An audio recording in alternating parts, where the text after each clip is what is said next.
Hello Libra, thank you for joining me for your weekly forecast for week commencing the 5th of November for the Sun or the Ascendant. This really is an action-packed week. There's just so much going on, and the standout change for me is not that Jupiter moves into the part of your scope to do with everyday communications. It's that Uranus, the planet of surprises, moves back into your sector of relationships. Now, it hasn't been here since the middle of May, but later this week forges a terrific angle with Mars. If you are footloose and fancy-free, you may surprise yourself by taking a braver and bolder approach to reaching out to someone you like as this week draws to a close, or it's possible you may just be in a social situation and something can happen really, really quickly that draws you towards someone. Equally, Uranus moving back into this sector can see you thinking about your need for freedom in a relationship that's more well developed. This doesn't mean to say it needs to come to a close, more that you need to find a balance between what you commit to and what you do for yourself.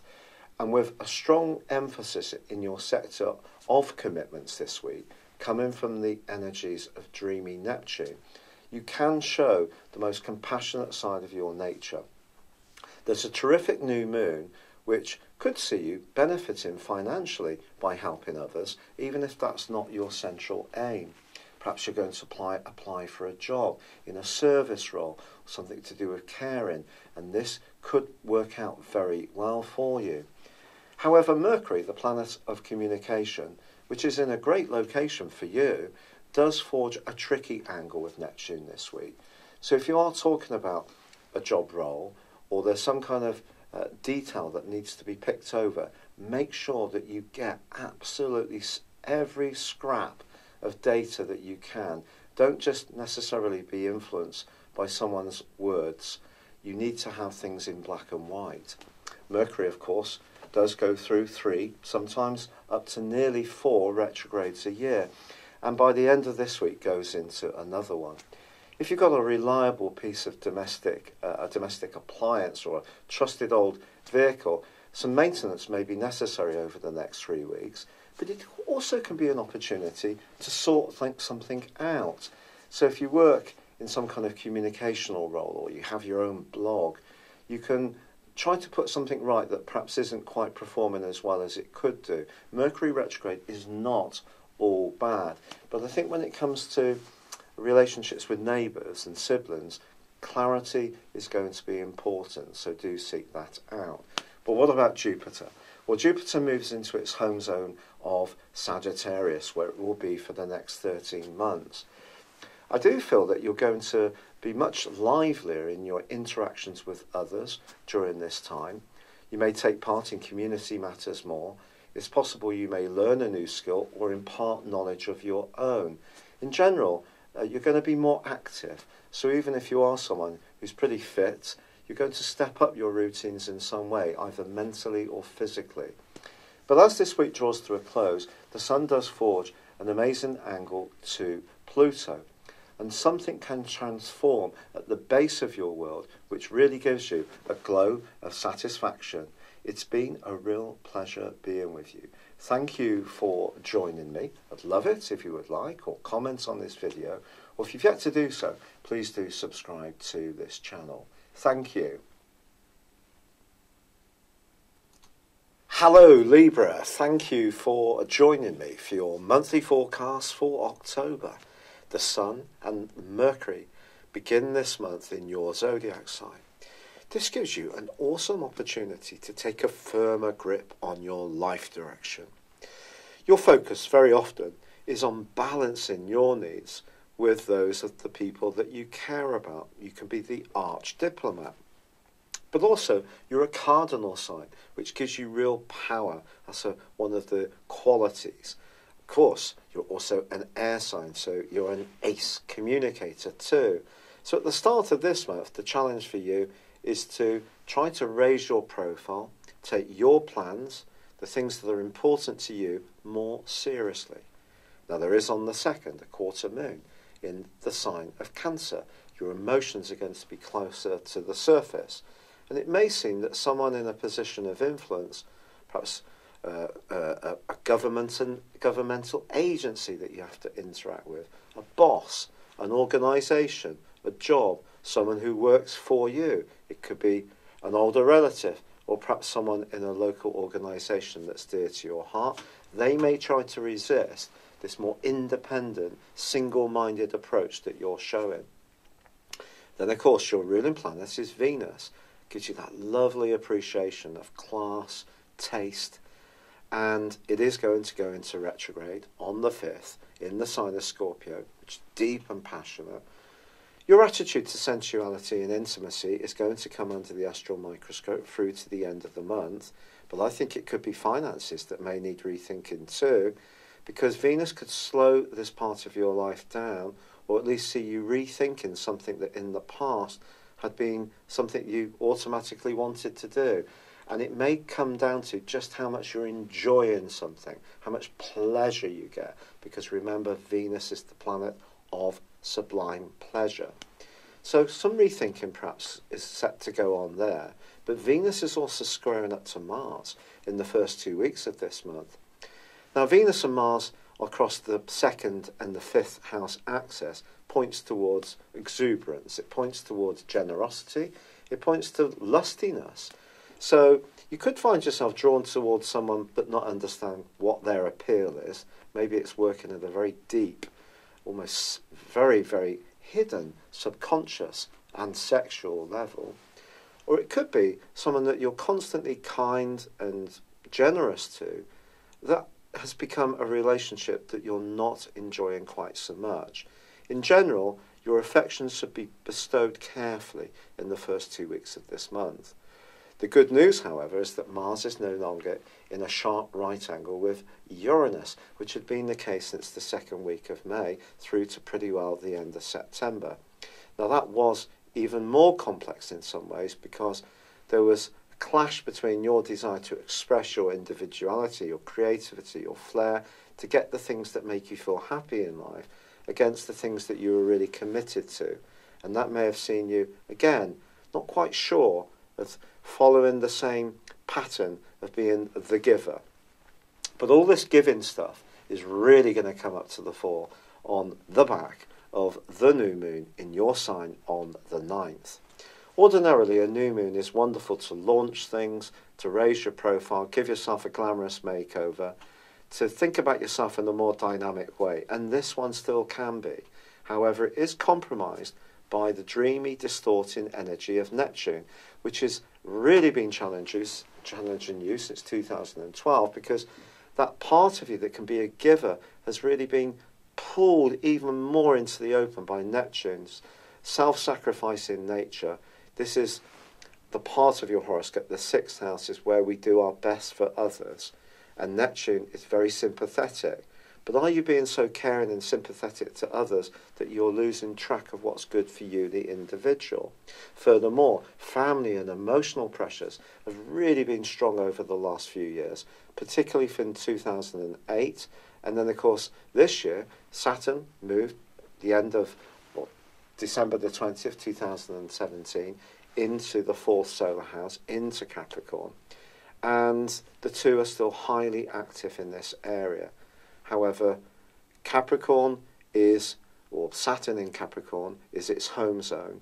And this can be demanding. It could be that you're rebuilding your home in some way, making some fundamental changes to where you live, or the building blocks inside your emotions or your family relationships are going through quite a seismic shift.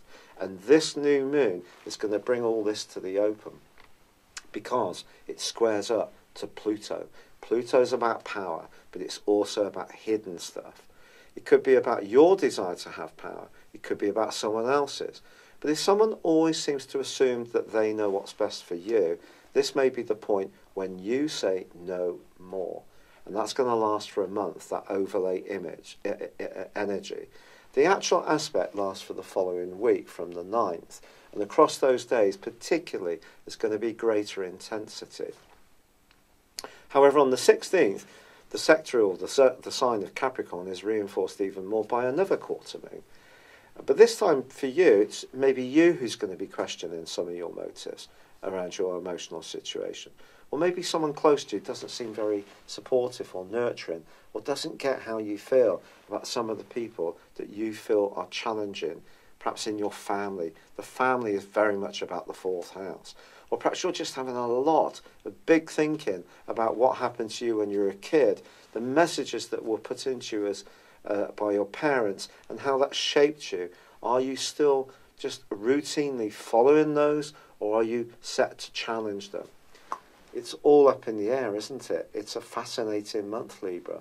Your potential desire to be very equitable to everyone is going to be challenged, I feel. You're going to have to decide what you believe in and stand for it more than ever. And then the sun moves on the 23rd into Scorpio. It won't be back to your sign for 11 months. But on the 10th, Mercury moved into this area. So you do have an opportunity to battle back against some of the more restrictive energies of Venus's retrograde. But I do feel that Mercury helps you to think, the sun helps you. The sun basically is the enabler, isn't it? It's very much about sheer energy. It's very much about making things happen. So you could find yourself quite motivated to improve your lot in the last 10 days of this month, but there is still some highly exciting energies that are going to bubble to the fore, because Venus is reversed so much back that it meets up with the sun and we have a conjunction. Now that could point towards a bit of a financial stroke of luck, to be quite honest. And with Uranus in opposition on the other side of the heavens to both Venus and the sun, and then the full moon on the 26th connecting with Uranus in the sign of Taurus, your brilliance, your ability to think outside the box, being an air sign as you are, to be innovative, to be challenging, to see the direction of travel around technology, new ways of doing things, to break out of what other people expect, to be more of a trendsetter than a follower, can definitely come to the fore. But equally, you may decide that you want to spend some money, whatever the consequences, because Uranus is very much about being spontaneous in this kind of situation. Or it may be someone you encounter has such an aura about them, such a magnetic vibe, that you just cannot resist them. It's entirely possible, all of this stuff, hugely exciting. But the other thing is that when these three, well, the sun, the luminary, Venus, the planet, and Uranus, the planet, go into this opposition, they are dissected across the axis of Leo and Aquarius by the north and south nodes. This is the dragon's heads, if you like. And in terms of the north node, that's very much about a Jupiterian influence. It's like a mini Jupiter. It's about your point of destiny. It's about your possibilities. And that, since the 10th of May 2017, has been in Leo. Brilliant to network, connect, build new alliances, clear out the ones that are no longer working. But we have a grand fixed cross that occurs right on that full moon. I do think this is going to be hugely important for all sorts of things in the world at large. Libran energy is very much about reasonability. It's about weighing up all the different sides of an argument or situation, trying to understand that with responsibility, with freedom comes responsibility. It's not just about doing what we want. But I think something that's become too intolerable for you around a compromise which you're just not enjoying can see you much more outspoken, but it can also bring huge opportunities to act out your desires in a way which you start to get what you want. Visualize it, order it, cosmically order it if you like. And from the last day of the month, Mercury moves into Sagittarius, which is going to see your mind quicksilver sharp, and you can start to really get even more excited about some of the opportunities coming your way. It's great to be a people pleaser. I am. I've got a Libra ascendant. Do you know, I think I spent so much of my life worrying about what other people think. And it's so important to be sensitive to others, to be caring, to be compassionate, to do our bit for society, to be a thoughtful person, but not to the point that it diminishes your individuality. And there are challenges coming from your own emotions, from the family, from where you live, or it could be around a relationship, around what you value, what someone else values. It may be about your ability to manifest new monies, or to come to terms with monies that no longer are working for you. But this is a time of opportunity as well. And it's an exciting time, and one you should try to grab with both hands. I've really been struggling with the rheumatoid arthritis, and I'm so grateful for all the kind messages, suggestions and support. I'm listening to all those natural ones. I'm doing so much. Serepites, I'm doing turmeric, heated of course. I'm doing ashwagandha tea. I'm, taking fish oil. And cherry is supposed to be very good for us too, taking that. And it isn't working. The rheumatoid arthritis is aggressive. The first drug they put me on hasn't worked. I've had to go on steroids because I was in so much pain. And now, if this latest push that I'm doing using CBD oil as well doesn't work, I will have to go on methotrexate, which is a chemo drug. So all your support and warmth has meant so much. I'm so, so grateful. And I wish you all the best for 2018's October. For now, good luck and goodbye. Hello, thank you so much for watching my video. I'd love you to join me at my Horoscope Ace app. You can find this at www.horoscope-ace.com. You can use it through Android, iOS, Apple or Facebook. Check out your ascendant or your moon sign, or download your free birth chart. There's all your favourite videos, plus there are daily, weekly, monthly and yearly horoscopes for general, love, Chinese and Indian astrology. If your passion is tarot, there's my brilliant 3-card money or love tarot readings too.